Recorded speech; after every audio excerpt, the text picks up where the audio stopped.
তোমার নামের শেষে সন্ধানে ইহার কারণ কি বলার জন্য চেষ্টা করব। তো যে আলোচনার যে কথা ছিল সেই কথাগুলো অত্যন্ত চমৎকার ভাবে আলোচনা করছে নাকি কোন যেই জায়গা থেকে কথা শিখ সেই জায়গা থেকে আলোচনা। সাউন্ড আসতেছে কয় মানুষ গেল গা যাইব গা যাই বান্ধা রাখবো আস্তে নিয়ত গুণে বরকত, তাই না? যে সারা রাত্রি থাকার নিয়ত করছে সারা রাত্রি থাকবো। আজ রাত্রি 11টা 12টা 2টা এরকম নিয়ত করে আইছে, গান যতই ভালো হয় কই যে নিয়ত গুণে বরকত ওই সময় চইলা যাইবো, তার কারণ নিয়তি ওইটা। কথা দেওয়া হয়েছে। তারপরে ধরে রাখার ক্ষমতা কারো নাই, যদি কেউ চলে যায় ভালো লাগলে থাকবে, না লাগলে ধরে রাখার ক্ষমতা কারো নাই। ওদিকে যাব না। আমার যে আলোচনা ছিল মালা নিয়ে, প্রথমে আসলে মালার বিষয় কি, আমরা কিভাবে ফুল তুলে তারপরে মালা গেঁথে দয়ালের গলায় দিব, সে জায়গা থেকে আলোচনা শুনলাম। ঝরা ফুলে কোনোদিন মালা হয় না, ফুল ঝরে গেলে ওই ফুল দিয়ে মালা গাঁথলে ওই মালাই কোনো কাজে আসবে, তাহলে ঝরার আগে তুলিতে হবে। আলিফ লাম নিয়ে কিছু আলোচনা কিছু কথা বলেছে, অনেক ভালো লাগছে। তো ওনার কথা থেকে আবার অনেক কথাই আসছে। একটা গান করছে, এটা লালন সাইজির গান। কেন রে মন খোলা দাঁড়ে ও মন ঘুরছিস জানে বাই তরিকায় দাখিল হইলে সকল জানা যায়। তরিকার মধ্যে দাখিল হও, এই তরিকায় দাখিল হইলে তোমার সমস্ত কিছু অজানা বস্তু জানতে পারবে। তো আমার সামনে যিনি বসে আছেন আকবর থেকে আসছেন হাফেজ পাগল, চরণে ভক্তি রাখি পাগল চন্দ্রের, ওনার সাথে যিনি আসছেন অত্যন্ত চমৎকার আলোচনা। আমি সেই জায়গা থেকে কথা বলবো, কিন্তু আলিফ লাম মিম কোরআনের 3টা হরফ, এই আলিফ লাম মিম এই 3টা হরফের কিছু হাকিকত আছে। ছোট ছোট বাচ্চা যখন মাদ্রাসায় পড়াতে নেওয়া হয়, হুজুর যখন পড়া দেয় বা পড়ায়, ওই বাচ্চাদের বলে আলিফ খালি বার নিচে এক নুক্তা বলে না বাবা। এই নুক্তাটা দেখতে ছোট, কিন্তু ইহার মধ্যে অনেক কিছু আছে। আলিফ লাম মিম 3টা হরফ, কিন্তু এই 3 হরফের অনেক হাকিকত আছে। যাহাসে বিশ্ব ব্রহ্মাণ্ডে তাহাসে মানব ভাণ্ডে, পৃথিবীর চাইতে অনেক অনেক বেশি কিছু মানব দেহের মধ্যে আছে যদি কেউ খুঁজে বের করতে পারে। তো আলিফ লাম নিয়ে কিছু আলোচনা, একটা গান আমার দাদা উস্তাদের করব, গানের ভিতরে কিছু কথা আছে। তারপর আমার কাছে যে আলোচনা রাখছে সে আলোচনার মীমাংসা করার জন্য চেষ্টা করব। ধন্যবাদ।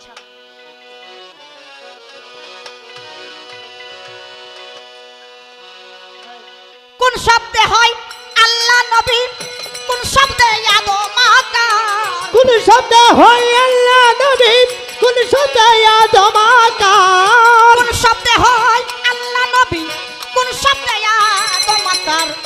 এক ঠিকানায় দাও পরিচয় তিনি জনার দয়াল গো, এক ঠিকানায় দাও পরিচয় তিনি জনার। ও কোন শব্দে হয় আল্লাহ নবী, কোন শব্দে আদম আকার, কোন শব্দে হয় আল্লাহ নবী, কোন শব্দে আদম আকার। এক ঠিকানায় দাও পরিচয় তিনি জানার দয়াল গো, এক ঠিকানায় দাও পরিচয় তিনি জানার দয়াল। আলিফ লাম মিম আহাত নুরি এই 3 হরফ জিজ্ঞাসা করি, আলিফ লাম মিম আহাত নুরি এই 3 হরফ জিজ্ঞাসা করি। কে বা পুরুষ কে হয় নারী গুপ্ত ধনের অধিকার, কে হয় পুরুষ কে বা নারী গুপ্ত ধনের অধিকার, কে বা পুরুষ কে হয় নারী গুপ্ত ধনের অধিকার। এক ঠিকানায় দাও পরিচয় তিনি জনার দয়াল গো, এক ঠিকানায় দাও পরিচয় তিনি জানার। কোন শব্দে আদম আকার, কোন শব্দে হয় আল্লাহ নবী, কোন শব্দে আদম আকার। এক ঠিকানায় দাও পরিচয় তিনি জানার দয়াল গো, এক ঠিকানায় দাও পরিচয় তিনি জানার দয়াল। বল গুরু মিমের তত্ত্ব, আলিফ কেন হয় লামে যুক্ত, বল গুরু হাই বল গুরু মিমের তত্ত্ব, আলিফ কেন হয় লামে যুক্ত। কোন হরফের কিবা অর্থ জানতে ইচ্ছা হয় আমার। হরফের কি বা অর্থ জানতে ইচ্ছা হয় আমার। কোন হরফের কিবা অর্থ জানতে ইচ্ছা হয় আমার। এক ঠিকানা দাও পরিচয় তিনি জনার দয়াল গো। এক ঠিকানায় দাও পরিচয় তিনি জনার। ও কোন শব্দে হয় আল্লাহ নবী, কোন শব্দে আদম আকার। কোন শব্দে হয় আল্লাহ নবী, কোন শব্দে আদম আকার। এক ঠিকানা দাও পরিচয় তিনি জনার দয়াল গো। এক ঠিকানায় দাও পরিচয় তিনি জনার দয়াল নুক্তা রূপে পুষিদাতে মিলন হলো কে কার সাথে। নুক্তা রূপে হাই নুক্তা রূপে পুষিদাতে মিলন হলো কে কার সাথে। ওরে সাধক সুশীলে কয় কোন হরফে গরিল যদি ভান্ডার। সুশীলে কয় কোন হরফে গরিল যদি ভান্ডার। সুশীলে কয় কোন হরফে গরিল যদি ভান্ডার। এক ঠিকানায় দাও পরিচয় তিনি জনার দয়াল গো। এক ঠিকানায় দাও পরিচয় তিনি জনার। ও কোন শব্দে হয় আল্লাহ নবী, কোন শব্দে আদম আকার। কোন শব্দে হয় আল্লাহ নবী, কোন শব্দে আদম আকার। এক ঠিকানা দাও পরিচয় তিনি জনার দয়াল গো। এক ঠিকানা দাও পরিচয় তিনি জনার। কোন শব্দে হয় আল্লাহ নবী, কোন শব্দে আদম আকার। এক ঠিকানায় দাও পরিচয় তিন জনের। আমি এই গানটা এই জন্য ধরলাম, আমার দয়ালের কাছে যে আলোচনা আমার পূর্বে ছিল সেই কথাগুলো আমি মীমাংসা করতে গিয়ে এই আলিফ লাম মিম এই তিন হরফের কিছু আলোচনা করছি। আর আদম আকার, আদম কেন সৃষ্টি করলো আমার আল্লাহ, তাও কিছু বিশ্লেষণ করছে। হাদিসে শুনেছি প্রকৃতপক্ষে যে আদম, সেই আদম সুরত কোনদিন দুজকে যাবে। তাহলে আদমের মধ্যেও কিছু বিষয়বস্তু আছে, সবাই কিন্তু আদম না।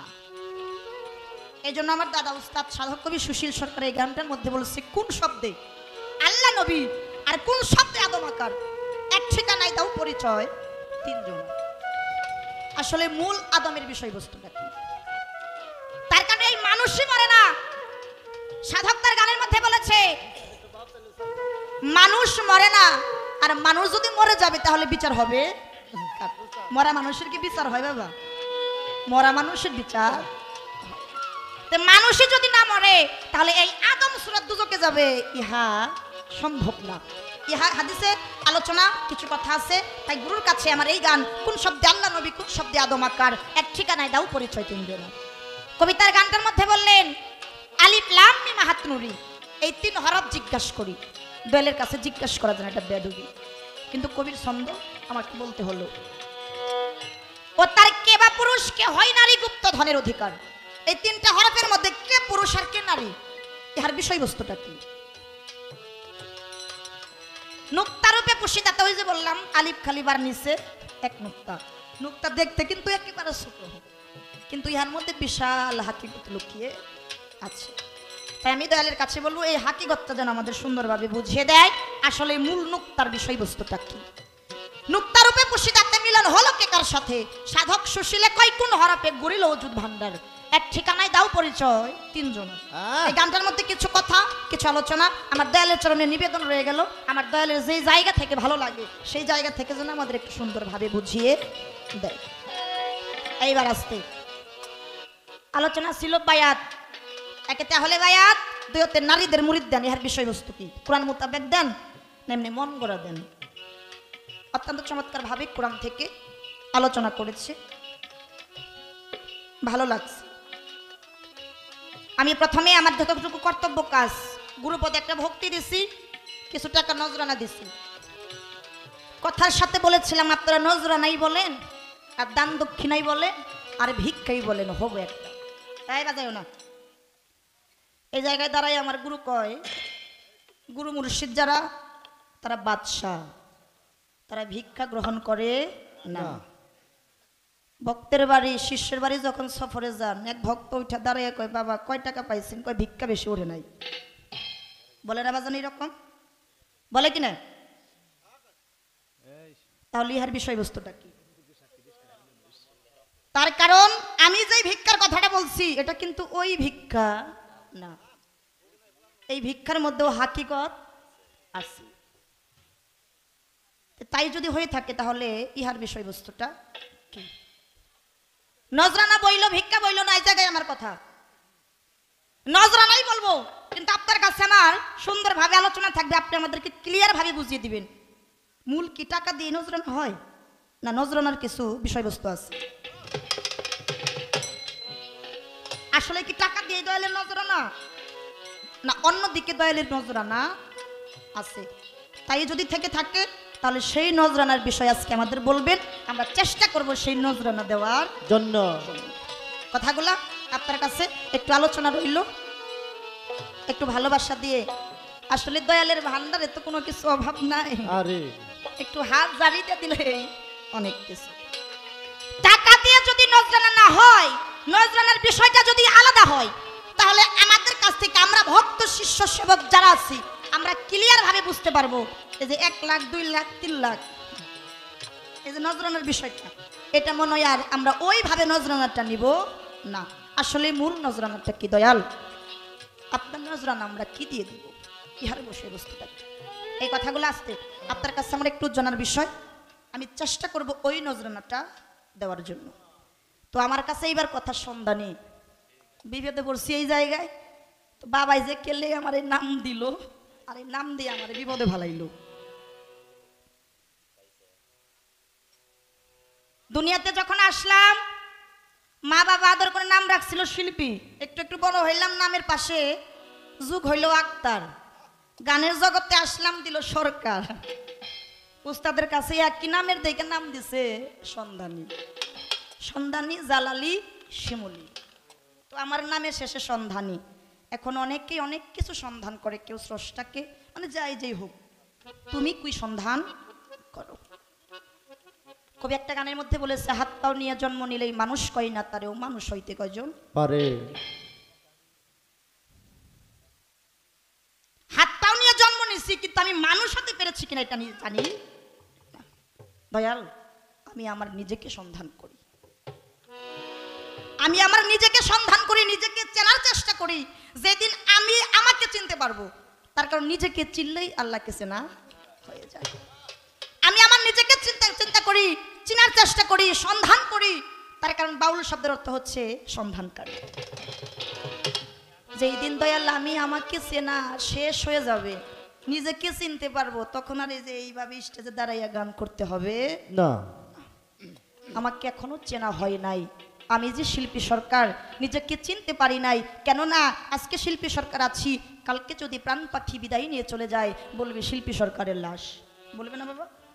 তাহলে শিল্পী সরকার কই? আজকে গান গাইতেছি শিল্পী সরকার, আগামীকাল মরে গেলে বলবে শিল্পী সরকারের লাশ, তাহলে শিল্পী সরকার কই?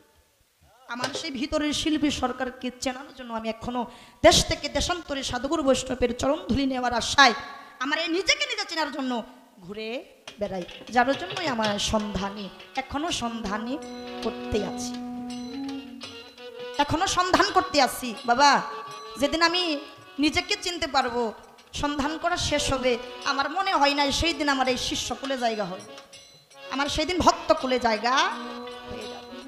তার কারণ গুরু আর ভক্তের এমন একটা লয়, এমন একটা প্রেম, যখন গুরু ভক্ত প্রেম করে এমন একটা সময় আসে, তখন কে গুরু কে ভক্ত চেনা বড় দায়। আর তখনই দয়ালের মুখে নাম ডাকা, সে ভক্তি আমার মাতা পিতা, ভক্তি আমার গুরু, ভক্তি আমার নাম দিয়েছে বাঞ্ছা করুন, ভক্তের হাতে প্রেমের ডুরি, ভক্তি আমার যেই দিক ঘুরাই আমি সেই দিক ঘুরি। ভক্তে যদি খাই রে খানা আমি খানা খাই, আর ভক্তে যদি অনাহারে যায় আমি উপবাস যাই। তো যেদিন আমার নিজেকে নিজে চেনা হবে সেদিন আমি ওই স্তরে যাইতে পারবো। তাই নিজেকে নিজে চেনার জন্য এখনো তোমার দাসত্ব করতেছি, তোমার চরণ পাশে আমি একটু জায়গা চাই দাসী হিসাবে। তার কারণ আমরা যার গান করি বিজয় দাস, এই বিজয় দাসের দয়ালের নাম ছিল তারকনাথ ব্রহ্মচারী। আজকে আমরা যেরকম হযরত আলীর বাড়িতে আসছি, এইরকম বিজয় দাসও তার দয়ালের বাড়ি চলে গেছে। তারকনাথ ব্রহ্মচারী উঠে দাঁড়িয়ে বলে, ও আমার ভক্তরা, তোমরা আমার দরবারে আসছো, তোমরা কে কি চাও আমার কাছে বলো, আমি দয়াল চেষ্টা করব পূরণ করার জন্য। এক বাবার 5টা সন্তান যেরকম এক হয় না, একটা গুরুর শিষ্য সেবক সবাই একরকম হয় না। যার যার মনের বাসনা দয়ালের কাছে ব্যক্ত করে দরবার হতে বিদায় নিয়ে চলে গেছে। দয়াল লক্ষ্য কইরা দেখে সবাই চলে গেছে, কিন্তু বিজয় আর চলে যায় নাই। দয়াল ডেকে ডেকে বলে, বিজয়, ও বিজয়, সবাই তো সবকিছু চাইলো, বিজয় তুই তো কিছুই চাইলি না, আর তুই দরবার হতে গেলিও না, তুইও কিছু চা। বিজয় দাস কোনো কথা বলল না, আবারও বললেন, তাও কোনো কথা বলে না। তৃতীয়বার বলার পরে বিজয় দাস দুটি চোখের পানি ছেড়ে দিল। দুটি চোখের পানি ছেড়ে দিয়ে দয়ালের চরণ দুটি ধরে কেঁদে কেঁদে বলে, দয়াল গো,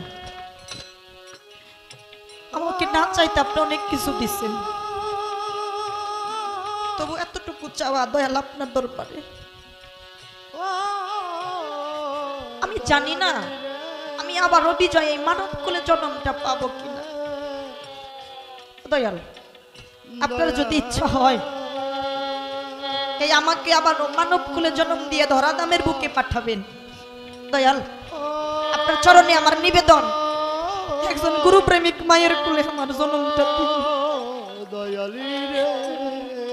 আমি ভূমিষ্ঠ হওয়ার পরে আমি আমার আপন মায়ের কোলে থেকে যেন আমার বাচ্চুচন্দ্রের নামটা শুনতে পারি, আমি যেন আমার দয়ালের নামটা শুনতে পারি। ও দয়াল, আমি সুখ চাই না, শান্তি চাই না, টাকা চাই না, পয়সা চাই না। কেন চাই না জানেন? টাকা পয়সা বড় খারাপ জিনিস, সুখ শান্তি বড় খারাপ জিনিস। টাকা পয়সা পেয়ে, এই সুখ শান্তি পেয়ে আমি যদি আমার দয়ালের নামটা ভুলে যাই, এই জন্য আমি আমার দয়ালের কাছে সুখ শান্তি চাই না। আপনি যত পারেন আমাকে কষ্ট দেন, আঘাত দেন, আমি সেই আঘাতে থাকতে রাজি, যদি আমার মুর্শিদের নামটা আমার সাথে থাকে, যদি আমার বাচ্চুচন্দ্রের নামটা আমার সাথে থাকে, আমি শত কষ্টের মধ্যে থাকতেও রাজি আছি।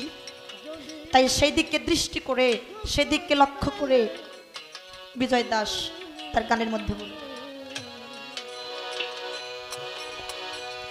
ওরে যদি দুঃখ পাইলে বাচ্চুচান তোমায় মিলে, তবু আমি দুঃখ সাগরে পাইব তোরি।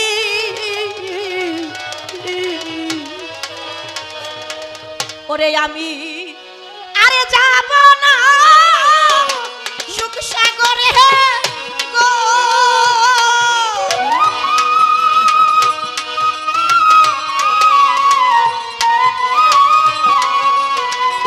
ও বাচ্চা সুখ পাইলে তোমার ভুলতে পারি আমি, সুখ পাইলে তোমার ভুলতে পারি দয়াল, সুখ পাইলে তোমার চাঁদ ভুলতে পারি। ওরে যদি দুঃখ পাইলে তোমার মিলে বাচ্চু চান দু সাগরে পাইব তরি। ওরে যদি দুঃখ পেলে তোমার মিলে বাজান আমি দুঃখ সাগরে পাইব তরি রে, দুঃখ সাগরে পাইব তরি।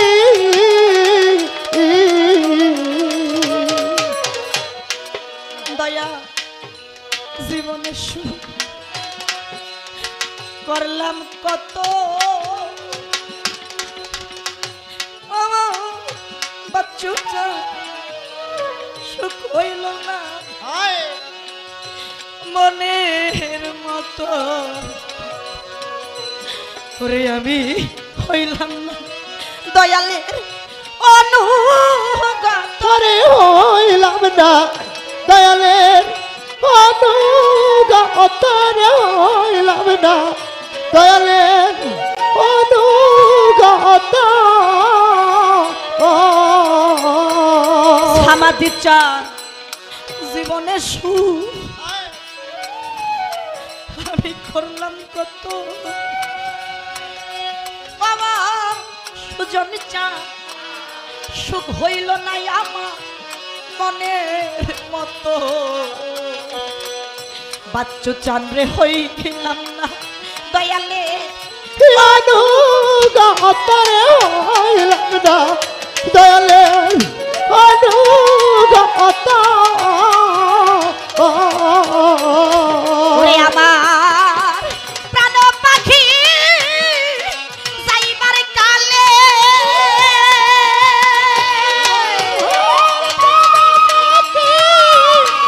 যাইবার কালে ও বাচ্চু চান ওই রূপ জানো সামনে দেখি তোমার ওই রূপ জানো সামনে দেখি তোমার ওই রূপ জানো সামনে দেখি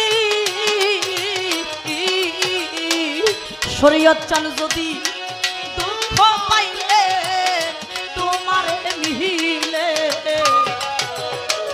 দয়ালামি দুঃখ সাগরে পাইব তরে দুঃখ সাগরে পাইব তরে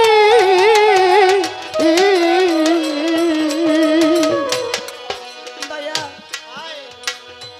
আমার কথা না ও দয়াল চান তোমার মনে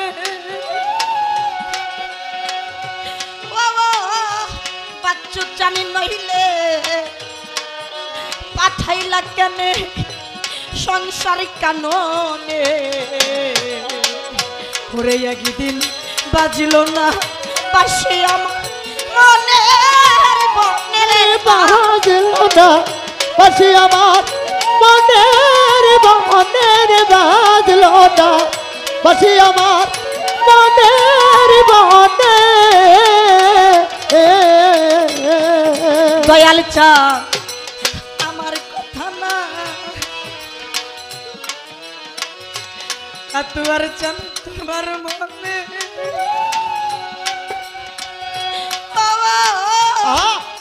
শরীয়ত চান রে ওরে নইলে পাঠাইলা কেনে সংসার কাননে ওরে একদিন বাজল না বাসি আমার মনের বনের বাজল না পাশে আমার মনের বনে ওরে কোন দিন শূন্য তরি পূর্ণ হবে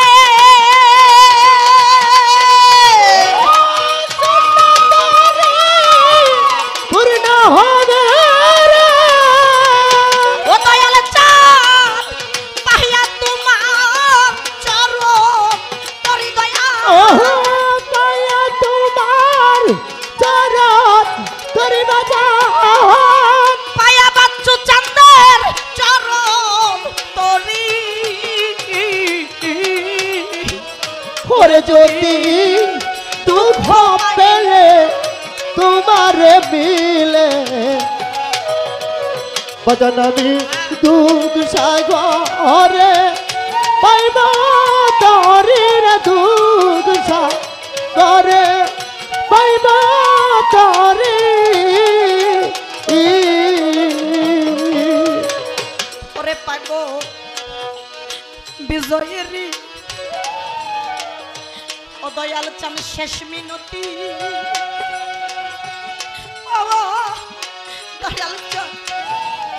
ওই চর থাকে জন্মতি ও দয়াল চান হয় না যেন আমার অন্য গতিরে হয় না যেন আমার অন্য গতির হয় না যেন আমার অন্য গতি ও দয়াল বিজয়েরই দয়াল চান শেষ মিনতি বাবা দয়াল চান ওই চরণে থাকে জন্মতি বাচ্চ চান হয় না যেন আমার অন্য গতির হয় না যেন আমার অন্য গতি ওরে মুখে হাপ্রাণে গৌরী বলে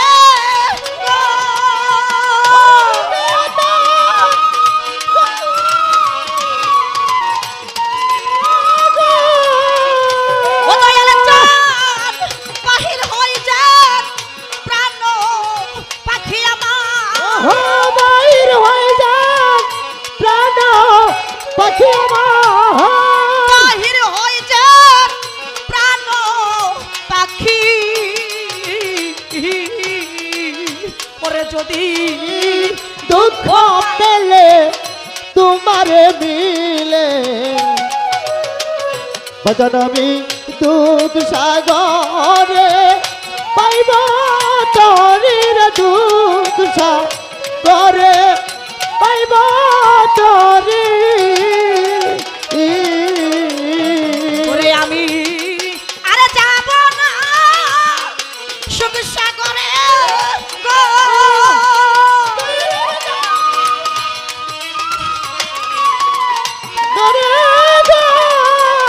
ওরে দয়াল সুখ পাইলে তোমায় ভুলতে পারি আমি সুখ পাইলে তোমায় বলতে পারি আমি সুখ পাইলে তোমায় ভুলতে পারি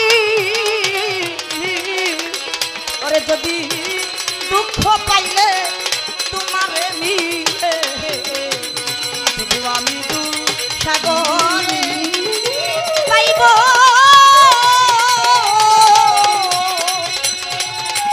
তরি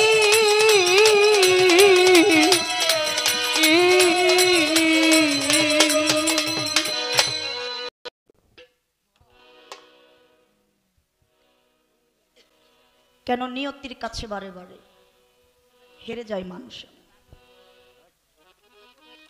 গানটার মধ্যে কবি গাইছে বুকে ধরে যত ফুল ফোটালাম সে ফুলের কাটা ছাড়া কি পেলাম ভাগ্যেরই পরিহাস পেলাম।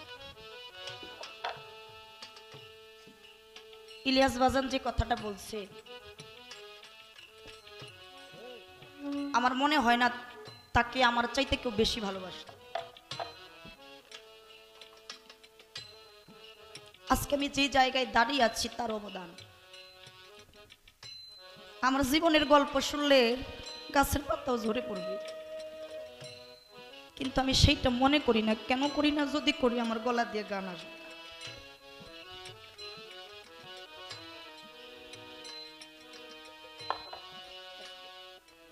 শুধু এতটুকু বলি, আমাকে যারা চিনে বা জানে আমার জীবনের নির্মম পরিহাস।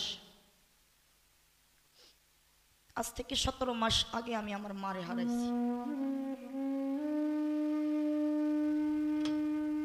মা এটা মধুর একটা ডাক, তাই না বাবা?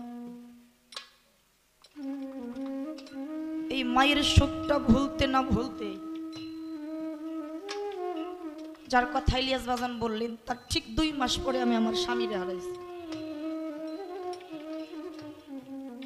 আমার 2টা মেয়ে, বড় মেয়ের 8 বছর, আর যখন আমার স্বামী মারা গেল তখন আমি প্রেগনেন্ট। আমার আবারও একটা মেয়ে হয়েছে। ইলিয়াস বাজান কষ্ট আমার বুকে চাপা দিয়ে রাখি,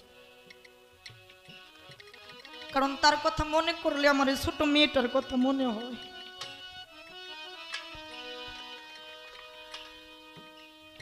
যে আমার বড় মেয়েটা একটু হলেও বাবার আদর পাইছে, কিন্তু আমার ছোট মেয়ে বাবারে দেখলো না।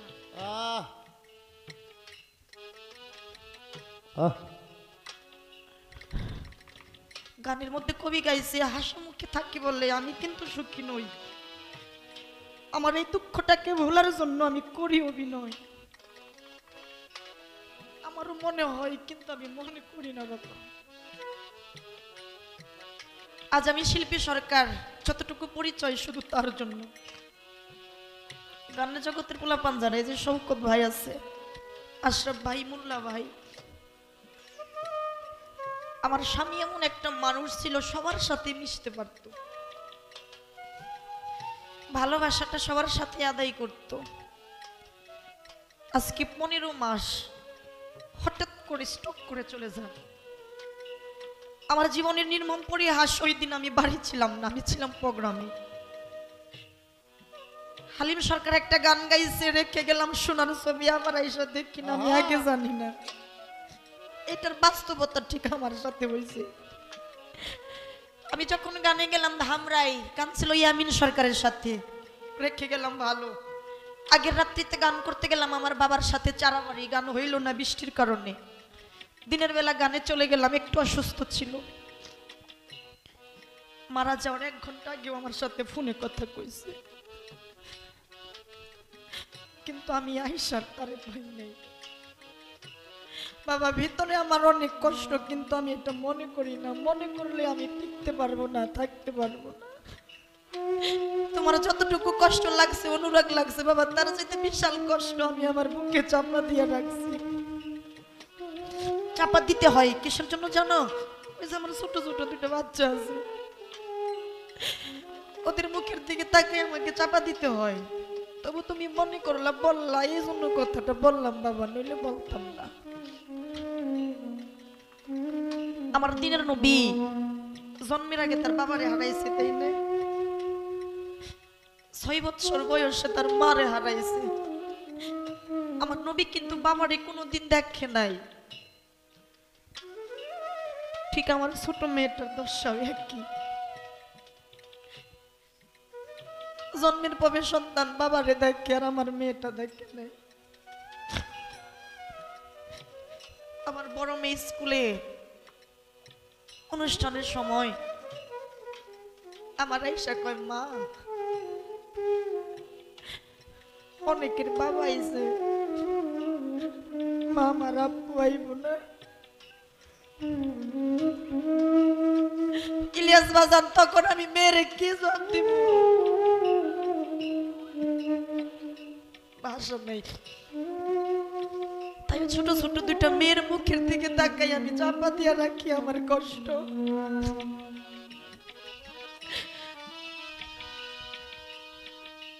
মাওলার কাছে ফরিয়াদ করি, মাওলা রে,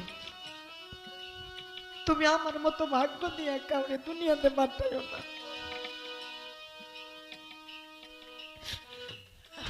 আমার মতো ভাগ্য মাওলা তুমি কাউরে দিও না। গানের থেকে বাড়ি যাই, আমি আমার ছোট মেয়ের মুখের দিকে তাকাই থাকি। ছোট বাচ্চারা যখন ডাক শিখে, অনেকেরই অনেক ডাক ফুটে, আর আমার ছোট মেয়ের প্রথম ডাক ফুটছে বাবা। যখন আমার মেয়ে বাবা বাবা করে, আমার ভিতরটা জ্বলে পড়ে ছাই হইয়া যায়। মনে করি না বাবা, আমি মনে করলে থাকতে পারি না। মা নাই, ইনি আমার বাবা। ও দয়ালি রে, বাবারে নিয়ে আমার সাথে থাকি। ও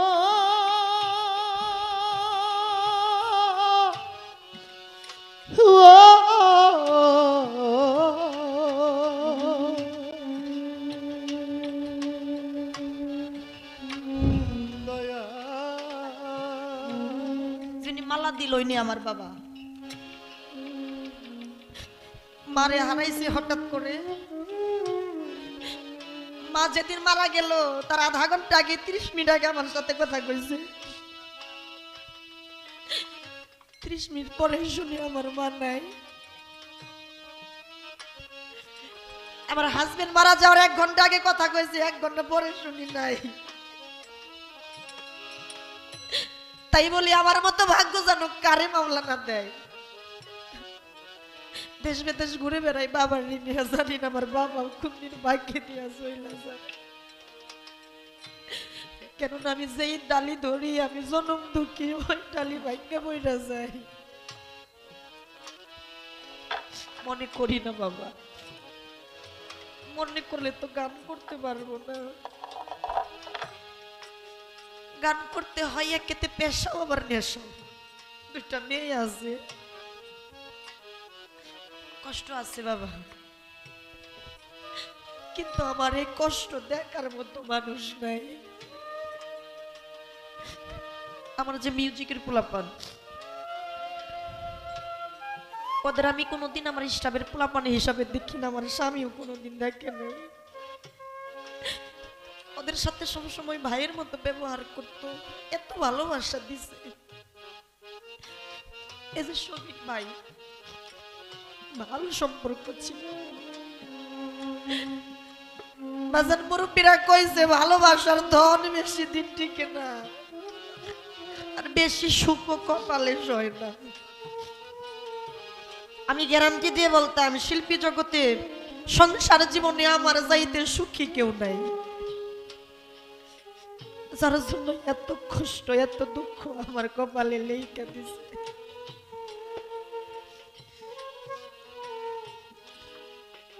কিন্তু আমি আগে যদি জানতাম, হয়তো ওই দিন আর গানে যাইতাম না। আমি যদি একবারের জন্য হলেও জানতাম যে আমার সাইরা চইলা যাইব, আমি আর গানে যাইতাম।